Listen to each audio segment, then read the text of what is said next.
Yooyaa ashama harka fuunee kabajamtootaa fi hordoftoota chaanala Tsiggeen kan jedhamu jalatti argamtan akkam jirtanii fayyaa keessanii nagaa miti anis nagaa kooti obboleettiin keessan galata rabbii egaa kabajamtoota hordoftoota koo har'as waan haaraa tokko qabadhee dhufeetiin jira akkuma guyyaa kaleessaa mata duree isaa irraa isiniif kaasee egaa har'as qabadhee isiniif dhufee jiran jedha.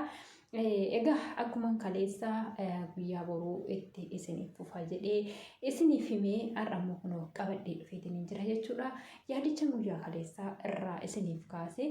Egaa akkuma beekamu guyyaa kaleessaa isiniif himeetiin ture akka obboleessi keenya tokko yookiin immoo namni tokko dhukkubsatee haati manaa isaa kan dursaatiin gargar bahanii akkuma beekamu haadha manaa dursaatirraa ilma tokko qaba. Amma deebisee immoo haadha manaa lammaffaa godhate. Gaafa haadha manaa lammaffaa godhatu kanasi haadha manaa lammaffaa kanarraa ilmoota akka argate ammas intala shamaraa takka jechuudha. Egaa isuma kana ta'eetoo jiru ilmaan kun gurguddatanii jiru. Mucaan inni dursa shamarree takkarraa yookiin haadha manaa isaa dursaatirraa argates guddatee fi nama guddaa ta'ee ofii isaatiin of danda'ee jira jechuudha. Akkasuma isheen immoo haadha manaa lammaffaatirraa dhalatte kunis guddattee barnoota ishii barataa jirti jechuudha. Egaa yaa obboleewwan koo akka carraa ta'ee raawwatee namichi kun ni dhukkubsate. Gaafa inni dhukkubsatu dhukkubbiin isaa kun qorichi isaaf bitamu maallaqa guddaa isa gaafate obboleessa ilma isaa kana jechuudha.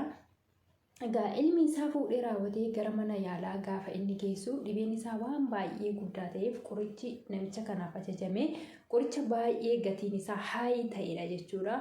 Egaa abbaa koo waan caaluuf jiraaree jedhee innis qoricha kana gatii barbaachisu sana itti baasee abbaa isaatiif bitee fi obboleessi keenya kuni jechuudha.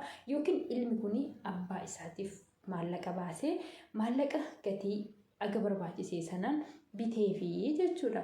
Egaa osoo kun ta'eetu jiru haati manaa isaa lammaffaa kuni egaa gubbaa keenyatu bareeda malee gubbaa keenya nam gaarii fakkaata malee keessi keenya hundi keenyayyuu garaagaridha. Tokko gaarii yoo ta'e tokko yaraa ta'uu danda'a. Tokko waan gaarii hoo yaade tokko waan yaraa yaaduu danda'a. Egaa hin beekamu rabbitu beeka maleedha. Kanaafiyyuu egaa amma obboleettiin teenya tuni yookiin haati manaa lammaffaa namticha kanaa maallaqa gatii haayii itti baasee yookiin maallaqa guddaa inni itti baasee qoricha abbaa isaatiif mucaan kun bite kana gurgurtee raawwattee waan gatii gadhaanaa waan dhibee namicha sanaatiin wal hin madaalle namicha sanaaf bittee kennaa isaa fi turtee jechuudha. Egaa namichi kun gaafa qoricha kana fudhatu dhibeen isaa homaa itti fuluu yookiin immoo irraa dhiisuu dadhabe. Maaliif fayyuu dadhabe abbaan kan koo kan jedhu mucaa kana gaafi itti ta'ee ammas gara mana yaalaa geessee raawwatee gaafa ilaalchisu qorichi isin kennaafii jirtanii kan dhibee isaatiin wal fakkaatu miti. Maaliif akkas gootanii jedhanii abbaa yookiin ilma namicha kanaatitti dubbatanii jechuudha. Achiin ilmi kunis anoo lakkee yaa doktora qorichuma isin ajajjaniifin maallaqa aga isin jettanii itti baasee abbaa kootiif bite akkamitti qoricha biraa kennameef naan jettanii isintu qoricha biraa naaf ajajemoo kan jedhu doktorootatti deebisuu jalqabe. Egaa kuni ta'ee osoo jiru ammas deebisanii qoricha lammaffaa obboleessa kanaaf yookiin immoo abbaa isaatiif bitee jechuudha mucaan kun. Egaa ammas deebi'ee gaafa qorichi lammaffaan kun isaaf bitamu jarri kun amalli baree egaa hin dhiisaaree harka hanna baree doolu sossa'aa jedha Oromoon. Kanaafiyyuu egaa jarri kun baranii jiru waan ta'eef qoricha amma inni deebisee lammaffaa mana yaalatii ajajamee fi bite kanas gurguranii raawwatanii maallaqa irraa hafe hambifatanii gatii gadhaanaadhaan qoricha biraa bitanii namticha kanaaf kennaafii turanii jechuudha. Egaa oduudhaan isin qabeetiin jira. Mee viidiyoo bicoo wayii qabadheetiin jira. Viidiyoo sanarraa bicoo ishee dhaggeeffannee raawwanne kallattumaan walitti deebina. ከለቀም በፊት ወንጀል እኮ ነው እንዴ እናንተ ወንጀል ካልሰራችሁ የኔ ወንጀል ያሳስባችሁ ምንም አልሰራንም እኛ ባትን ጎዳለን አሃ ያ እንግዲህ መድኃኒት ሲያጠጡት ያለውን ነገር ምን ይላል አሃ ለካመት አባቴን አንቺ ነሽ የገደልሽ ማለት ነው። ተረጋጋ። ጸብ አይደለም። ዞር በይ አንቺ አሉኝ። ዞር በይ አባቴን አላጥሩም ዲቃላ እኔን ማለት ነው። አንተ ተረጋጋ። ሚሻልሽ እሱ በቃ እውነቱን እናውራ። በቃኛው እኔ ይሻልሻል እኮ ይኸውልሽ፣ እስር ቤት ከገባሽ ይኸውልሽ መውጣት የለም። 5 ዓመት በትንሽ ያሳስብሻል። ታንጀዱ ነምቺ ኩኒ ጋፊ ኢtti ta'e raawwate waan godhu dhabe achumaan namoota gaggaafachiisee akkam gochuun qaba jedhee hiriyoota isaas mariisisuu jalqabe.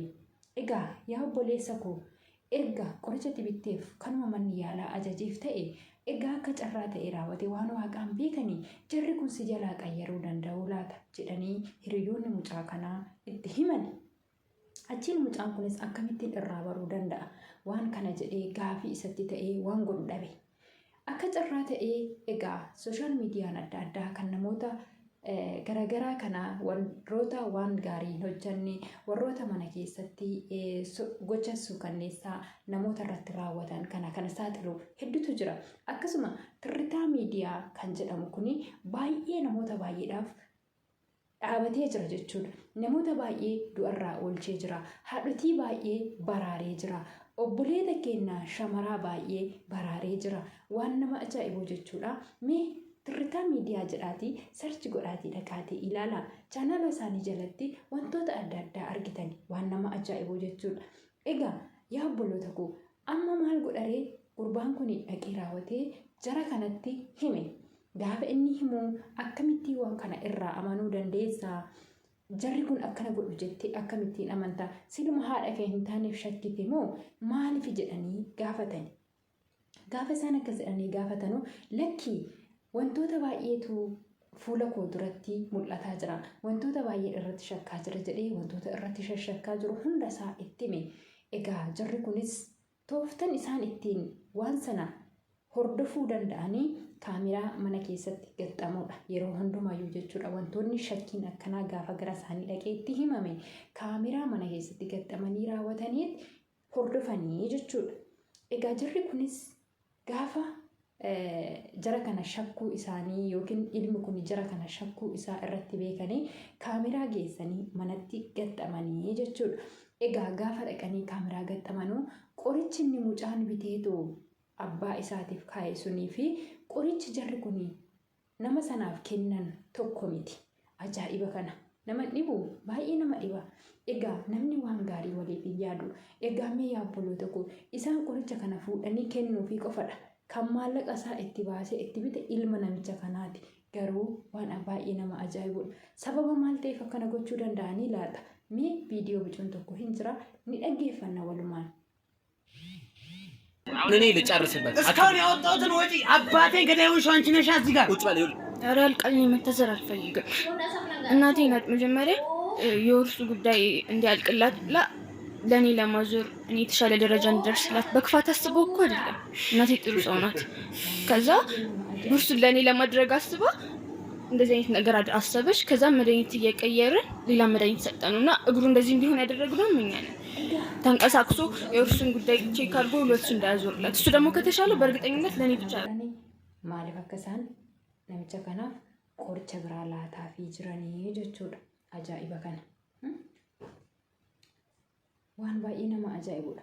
Yaa obboloota koo osoo waan gaarii namaaf yaanne kana kan namni bitee nutti kenne raawwate qoricha kana nama kanaaf kenne namni kun du'arraa habaraaramu nuun jedhee raawwatee nutti kenne nuti immoo qoricha biraa qayyarree yoo kenninu yoo nama kana kara du'aatti oofnu kifii guddaa miti baay'ee cubbuu guddaadha. Rabbiin waa baasu waan akkana waan baay'ee nama ajaa'ibuudha jechuudha. Egaa maaltu taree jarri kun yookiin fudhanii yookiin waa godhanii ajjeesuu qofatti tafe malee nuti wanti isaanitti tafe hin jiru jechuudha. Namichi kun deemuu hin dandeenye qoricha isaan kennaniif qoricha waan biraati waan ta'eef dubbiillee badaa hin danda'u jechuudha. Waan baay'ee nama ajaa'ibudha. Rabbi nama haa baraaru. Sababa maaliitti tafa akka isaan godhan ageessanii jirtan. Abbaan kun gaafa fayye maal akka inni gochuufii danda'u yookiin immoo jara kanaaf akka inni gara caalmaa tokko waan tokko isaaniif hin goone isaan maal godhaa jiranii qabeenya namicha kana gara ofiititti dhuunfataa jiranii jechuudha. Osuma kun ta'ee jiruus immoo mucayyoon kun barattee akka ishiin bakka guddaa geessuuf garuu osoo abbaa ishii dhibamee jiru gaafa abbaan ishii lubbuun isaa darbe barnoonni mucayyoon kun baratte bakka guddaa geessu ishiidhaaf haamileedhaan guddaa ta'a. Anoon beeku waan ta'u natti